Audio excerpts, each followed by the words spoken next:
अब बेटा बात हम लोग करते हैं ऑस्मोसिस। ऑस्मोसिस भी बेटा एक पैसिव ट्रांसपोर्ट है और इसमें भी सब्सटेंस मूव करेंगे higher concentration to lower concentration. Diffusion में बेटा याद रखिए गैसेस का और ऑस्मोसिस में याद रखिए वाटर का। वाटर का जो मूवमेंट होगा वो ऑस्मोसिस कहलाता है। ये भी क्या है बेटा, एक पैसिव ट्रांसपोर्ट है। ये भी बेटा क्या है, एक पैसिव ट्रांसपोर्ट है। Movement of water from higher concentration to their lower concentration.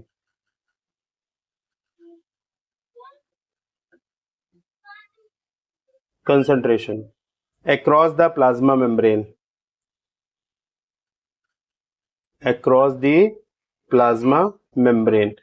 Plasma membrane के अक्रॉस बेटा वाटर का मूवमेंट होगा हाइयर कंसंट्रेशन से लोअर कंसंट्रेशन की तरफ।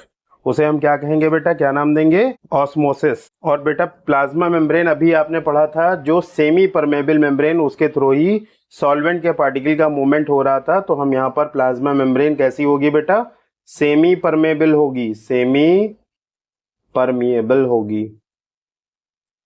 देखिए बेटा सेल की कंसंट्रेशन से रिलेटेड एक कॉन्सेप्ट हम लोग सीख लेते हैं। देखिए बेटा ये वाला जो है कंटेनर, इस कंटेनर को हमने एक स्पेसिमेन के फॉर्म में ले लिया और इसमें बेटा हमने क्या डाला, सॉल्ट डाला प्लस वाटर डाला। सॉल्ट एंड वाटर इसमें फिलअप कर दिया है, सॉल्ट प्लस वाटर, इसमें भी बेटा सॉल्ट प्लस वाटर। अगर इसकी बेटा कंसंट्रेशन हम लोग ले लेते हैं, कंसंट्रेशन, इसकी कंसंट्रेशन को मैंने C ले लिया और यहाँ पर हमने भी कंसंट्रेशन बेटा कितनी ली है, C ली है। और यहाँ पर बेटा हो गई more than C, more than C।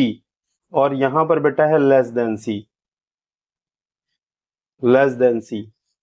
जो कंसंट्रेशन बेटा हमने इस स्पेसिमेन में लिया है वही कंसंट्रेशन देखिए यहाँ पर है। इससे ज्यादा कंसंट्रेशन यहाँ पर है और इससे कम कंसंट्रेशन बेटा यहाँ पर है। ये बात समझ में आई है। तो इसके कंपेयर में देखिए, इस स्पेसिमेन के कंपेयर में ये वाला जो सॉल्यूशन है बेटा वो इसके आइसोटोनिक होगा, आइसोटोनिक होगा। और इसके कंपेयर में ये वाला बेटा मोर है, ज्यादा कंसंट्रेटेड है, सॉल्यूट का अमाउंट ज्यादा होगा इसमें, तो ये बेटा हाइपरटोनिक सॉल्यूशन कहलाता है, हाइपरटोनिक।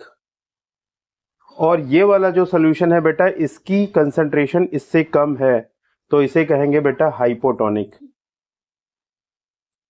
Hypotonic solution.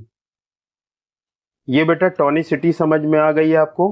और हमेशा आप याद रखिए कि जब भी वाटर का बेटा मूवमेंट होगा हाइपरटोनिक और हाइपोटोनिक में बेटा आप ऐसे समझ लीजिए कि पानी का कंसंट्रेशन बेटा यहाँ ज्यादा है और यहाँ पर कम है, तो पानी यहां से यहां मूव करेगा। वाटर का मूवमेंट हमेशा बेटा यहां से यहां को होगा, वाटर मूव करेगा from hypotonic solution to hypertonic solution. Clear है बेटा ये कॉन्सेप्ट आपको। देखिए बच्चों थोड़ा सा और इजी वे में समझते हैं। बेटा ये क्या है, सेमी परमेबल मेम्ब्रेन। मेम्ब्रेन के इस तरफ बेटा जो सॉल्यूशन भरा हुआ है उसकी कंसंट्रेशन कितनी है, C है, और इसके इस तरफ जो सॉल्यूशन भरा हुआ है उसकी कंसंट्रेशन भी C है। मींस ये दोनों सॉल्यूशन कैसे हैं बेटा, आइसोटोनिक हो गए, आइसोटोनिक हो गए। तो बेटा यहां पर ऑस्मोसिस नहीं होगी, नो ऑस्मोसिस। मींस वाटर का मूवमेंट नहीं होगा अक्रॉस द मेम्ब्रेन। और यहां पर बेटा ऐसे समझ लीजिए कि एक तरफ मैंने भरा हाइपोटोनिक सॉल्यूशन, हाइपोटोनिक, और एक तरफ बेटा हमने भरा है हाइपरटोनिक। यहां पर टोनिसिटी में डिफरेंस है दोनों में, एक तरफ हाइपोटोनिक है और एक तरफ हाइपरटोनिक है। तो वाटर का मॉलिक्यूल बेटा हाइपोटोनिक से हाइपरटोनिक की तरफ मूव कर जाएगा। जो वाटर के मॉलिक्यूल होंगे यहां से बेटा यहां पानी जाएगा, यहां पर बेटा ऑस्मोसिस हो रहा है, तो हम लिख सकते हैं ऑस्मोसिस अकर। अब हम लोग बेटा प्लाज्मोलिसिस और डीप्लाज्मोलिसिस के कॉन्सेप्ट को समझते हैं। देखिए बच्चों ये सेल है, ये सेल हो गई। दो बीकर जो हमने लिए हैं, एक में बेटा हमने हाइपरटोनिक और एक में हमने हाइपोटोनिक सॉल्यूशन लिया है। ये वाला सॉल्यूशन बेटा कैसा है, हाइपरटोनिक, हाइपरटोनिक सॉल्यूशन।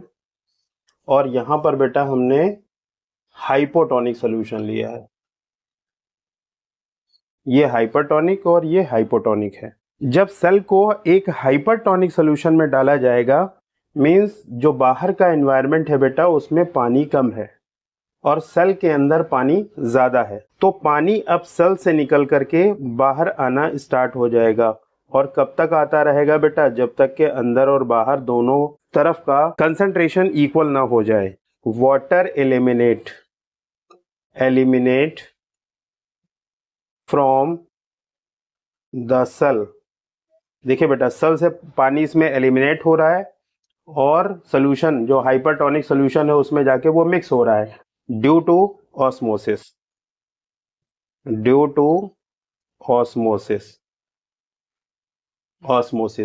रिजल्ट क्या होगा बेटा? Show cell shrinkage.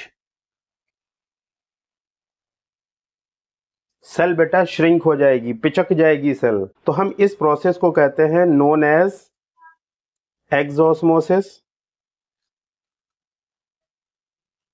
और प्लाज्मोलिसिस। कॉन्सेप्ट बेटा क्लियर? इसे हम कहेंगे प्लाज्मोलिसिस। जब सेल को हम हाइपरटोनिक सोल्यूशन में डालेंगे तो उससे सारा पानी बाहर निकल जाएगा, सेल श्रिंक हो जाएगी, इसे कहेंगे प्लाज्मोलिसिस। अब उसी सेल को आप एक हाइपोटोनिक सोल्यूशन में डाल दीजिए। अब सेल के अंदर बेटा वाटर का कंटेंट कम है, सेल की सराउंडिंग में वाटर का कंटेंट ज़्यादा है, पानी बाहर से अंदर अब घुसना स्टार्ट कर देगा। किशमिश को आप पानी में डालिए, देखिए 1 से 2 घंटे के बाद वो किशमिश पूरी अंगूर के जैसे बन के तैयार हो जाती है, मीन्स उसके अंदर पानी चला जाएगा। क्या होगा बेटा? Water enter into cell. यहां पर भी बेटा कैसे होगा? Due to osmosis. रिजल्ट क्या होगा बेटा? Cell become turgid. सेल बेटा फूल जाएगी। क्या कैसी हो जाएगी? सोलेन, फूल जाएगी। प्रोसेस क्या कहलाएगी? Known as endosmosis. इसको एंडोस्मोसिस या फिर बेटा दूसरे नाम से जानेंगे हम लोग डीप्लाज्मोलिसिस। ये बेटा कॉन्सेप्ट समझ में आ गया है। अब बच्चों हम लोग पढ़ लेते हैं ऑस्मोसिस के सिग्निफिकेंस क्या है, क्या फायदे हैं, सेल को क्या इससे फायदा पहुंचता है। ये इंपॉर्टेंट है सभी लिविंग ऑर्गेनिज्म के लिए, क्योंकि मटेरियल का ट्रांसपोर्ट होना जरूरी है उनके प्रॉपर मेटाबॉलिक एक्टिविटी के लिए। Important for all living organism.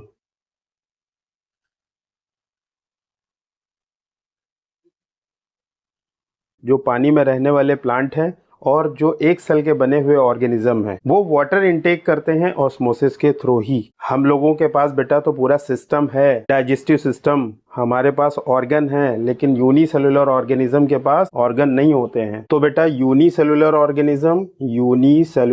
Organisms and aquatic plants obtain water through osmosis। Osmosis के थ्रू वो वाटर गेन करते हैं। बेटा रूट जो होती हैं प्लांट की, रूट वाटर एब्जॉर्प्शन करती हैं। वाटर एब्जॉर्प्शन किसके जरिए बेटा? ऑस्मोसिस के थ्रू ही करती हैं। सेल के अंदर जो पार्टिकल मूव करते हैं इन आउट, वो ऑस्मोसिस के थ्रू ही होता है बेटा। Movement of water in and out of the cell. Cell के अंदर जो बेटा पानी इन आउट होता है वो ऑस्मोसिस के थ्रू ही होता है। तो ये कुछ इसके सिग्निफिकेंस हैं। आपकी क्लास के लिए इतने सफिशिएंट है, याद रख लीजिए। आप लोग समझ में आ गई चीजें बेटे?